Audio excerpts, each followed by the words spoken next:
4 PM news network में दोस्तों आपका स्वागत है। मैं हूं आपके साथ राशि ज़हीर।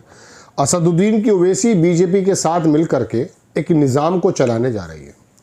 महाराष्ट्र की एक नगर पालिका में कुछ ऐसे समीकरण बने कि भारतीय जनता पार्टी को MIM के 5 सदस्यों की ज़रूरत है और उसके बिना वहाँ पर नहीं बन सकता।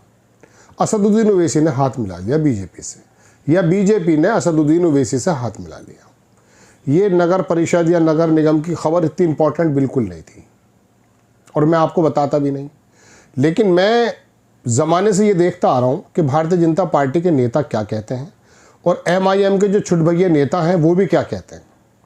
उसका जवाब है ये। पहले मैं आपको खबर दिखा देता हूँ, फिर इसकी खबर का थोड़ा सा पोस्टमार्टम करने की ज़रूरत पड़ेगी। असदुद्दीन ओवैसी ने बीजेपी से मिला लिया हाथ। अकोटा में AIMIM बीजेपी का गठबंधन, महाराष्ट्र की सियासत में नया ट्विस्ट। ये तो चैनल 18 ने लिखा, लेकिन मैं इस तरह की खबर आपको दूसरी दिखाना चाहता हूँ जो आज तक ने छापी है और सही है। मैं असदुद्दीन ओवैसी की अच्छी लैंग्वेज का इस्तेमाल जो अखबार कर रहा है वो दे रहा हूँ, चूँकि ओवैसी ये न्यूज़ 18 ने तो लिख दिया कि हाथ मिला लिया बीजेपी से। यहाँ बीजेपी ने हाथ मिलाया। ओवैसी सही है, AIMIM बीजेपी की B टीम नहीं है। अकोला में अब वे A टीम है, मतलब अब असदुद्दीन ओवैसी A टीम है, B टीम यहाँ पर बीजेपी हो गई है। महाराष्ट्र के अकोला जिले की अकोट नगर पालिका में सत्ता के समीकरणों ने सबको चौंका दिया। हिंदुत्व की राजनीति करने वाले बीजेपी ने बहुमत ना होने की वजह से असदुद्दीन ओवैसी की पार्टी AIMIM का साथ हाथ मिला लिया। खबर यह है दोस्तों कि अकोटा में हाथ मिला लिया महाराष्ट्र के अकोला में नगर पालिका का जब चुनाव हुआ तो ऑल इंडिया मजलिस इत्तेहादुल मुस्लिमीन के साथ, एक तो असदुद्दीन ओवैसी, इसका नाम थोड़ा छोटा कराएं। हालांकि निकाय चुनाव में बीजेपी की माया धुले ने मेयर पद तो जीत लिया, लेकिन मेयर पद तो बीजेपी ने जीत लिया था, लेकिन 35 सदस्यीय जो सदन में पार्टी को स्पष्ट बहुमत नहीं मिला। बहुमत का आंकड़ा जुटाने के लिए बीजेपी ने 5 पार्षदों वाली AIMIM सहित 2 शिवसेना, 2 राष्ट्रवादी, प्रहार जनशक्ति पार्टी को मिलाकर अकोटा विकास मंच का गठन किया। इस नए गठबंधन को अकोला जिला मजिस्ट्रेट के पास रजिस्टर्ड कराया गया, जिसके ग्रुप लीडर बीजेपी के रवि ठाकुर होंगे। 13 जनवरी को होने वाले डिप्टी मेयर और स्पीकर सदस्यों के चुनाव में ये गठबंधन एकजुट होकर मतदान करेगा। इस कदम से बीजेपी ने अपने पारंपरिक हिंदुत्व एजेंडे से इतर सत्ता के लिए विरोधी विचारधारा वाले को एक साथ लाने का काम किया है। ये तो जो कश्मीर के अंदर महबूबा मुफ्ती की पार्टी है उससे भी गठबंधन कर चुके थे, जो बिल्कुल खुली समर्थक मानी जाती थी वहाँ पर पाकिस्तान की। सत्ता के लिए विचारधारा किनारे अकोटा नगर पालिका में 35 में से 33 सीटों पर चुनाव हुए थे, जिसमें बीजेपी को तो 11 मिली थी। बहुमत न होने की वजह से बीजेपी ने पार्टी विद डिफरेंस का अपने दावे को किनारे रखकर ओवैसी की पार्टी से गठबंधन किया। दिलचस्प बात यह है कि मेयर चुनाव में बीजेपी की माया धुले ने AIMIM की उम्मीदवार फिरोजाबादी सिकंदर राणा को सिर्फ 5271 ज़्यादा वोटों से नहीं हारी, वोटों से हरा दिया था। अब MIM बीजेपी के नेतृत्व वाले विकास मंच का हिस्सा बन गई है, जिसमें राजनीतिक गलियारों में चर्चाएं तेज हैं। अकोटा विकास मंच का गणित सुन लीजिए। भारतीय जनता पार्टी के नेतृत्व में इस नए गठबंधन में अकोट विकास मंच की कुल ताकत अब 25 सदस्यों की हो गई है, जिसमें मेयर धुले 26वीं सदस्य के रूप में शामिल हैं। इस मंच में 11 बीजेपी, MIM 5, शिंदे 1, उबाठा शिवसेना 2, अजीत पवार की 2, शरद पवार NCP 1 और प्रहार की 3 शामिल हैं। गठबंधन के ग्रुप लीडर रवि ठाकुर हैं। MIM सभी सहयोगी दल के साथ पार्षद लागू होगा। अब ये देखें आप असल खबर। अकोट नगर वाली पालिका में केवल 6 कांग्रेस के, MIM से 1 ज़्यादा कांग्रेस के पार्षद हैं, 2 वंचित बहुजन अघाड़ी के हैं। ये विपक्ष में बैठेंगे। विधानसभा के दौरान बटेंगे तो कटेंगे। MIM सीधे गठबंधन वाले, चलिए छोड़िए, ये लिख रहे हैं ये। अब कांग्रेस तो विपक्ष में बैठ गई, लेकिन असदुद्दीन ओवैसी के पार्षद बीजेपी के साथ चले गए या बीजेपी असदुद्दीन के साथ आ गई।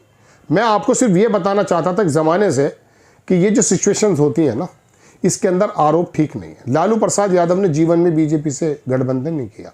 कांग्रेस बैठ गई है विपक्ष में, आपके 5 हैं, कांग्रेस के 6, आप भी बैठ जाते हैं। यहाँ पर यह कोई बड़ा काम नहीं था। पूरे महाराष्ट्र की राजनीति या मुस्लिम राजनीति के अंदर कोई भी बड़ा काम नहीं कर सकते।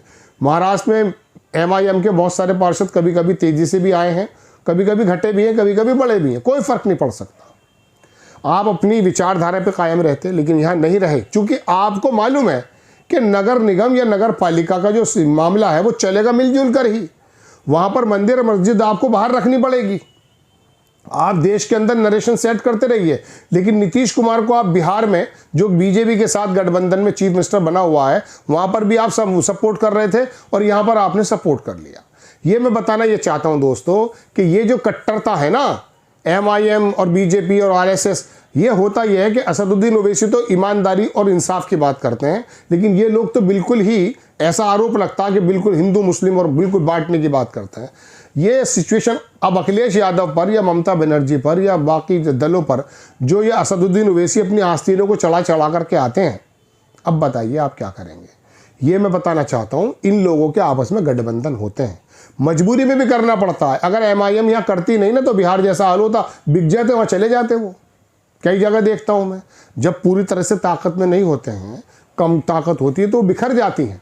कभी लालच के तहत बिखर जाती है, कभी किसी दबाव के तहत बिखर जाते हैं। लेकिन इस पर यह बात बता देना कि साहब नहीं, ये काम तो करना पड़ेगा, ऐसा है और वैसा है। आप अपनी विचारधारा को, अगर इतनी मजबूत आपकी विचारधारा है तो आपको इस नगर निगम में शामिल नहीं होना चाहिए था।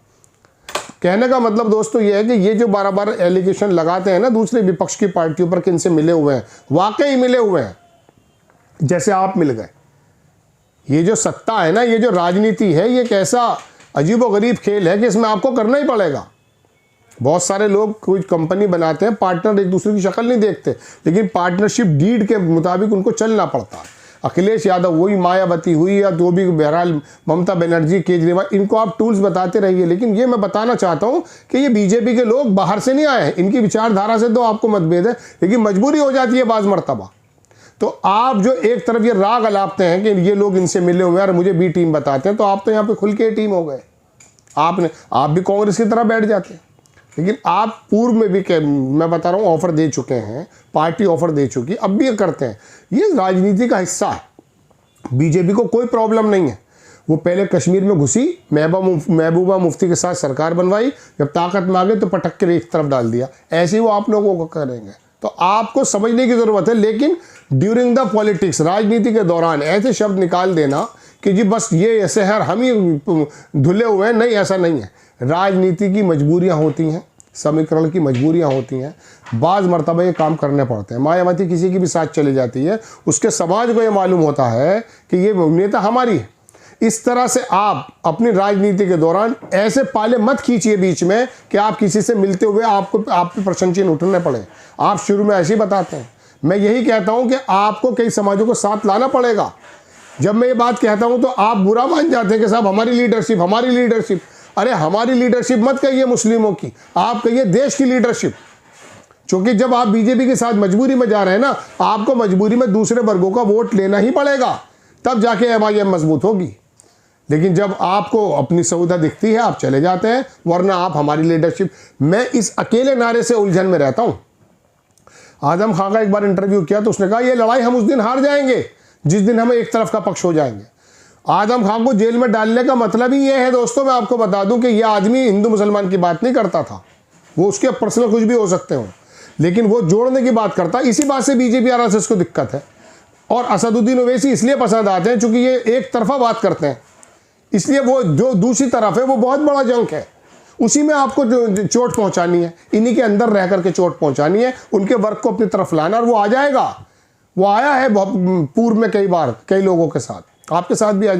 लेकिन जब आप माथे पर तमगा लगा लेंगे कि हम तो सऊदी अरब से आए हुए हैं, हम तो फरिश्ते हैं और हम ही ऐसी राजनीति करते हैं, तो फिर याद रखिए फिर इस वाले दलदल में उतरे क्यों हैं।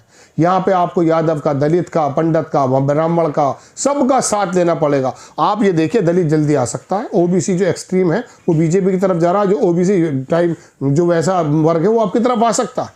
आप टिकट देंगे मजबूत यादव को, मजबूत ओबीसी को, मजबूत कुशवाहा को, तो वो अपनी वर्ग का भी वोट लेकर के आएगा और मुसलमान भी आ जाएंगे। अगर आप मुसलमानों को मजबूत, और जब मुस्लिमों को लगेगा कि आप समीकरण के एतबार से मजबूती से लड़ रहे हैं, आपको वोट दे देगा। इसीलिए तो वोट नहीं देता, पसंद आपको भले ही करता। मैं भी आपको जाती तौर से पसंद करता हूँ। जय हिंद।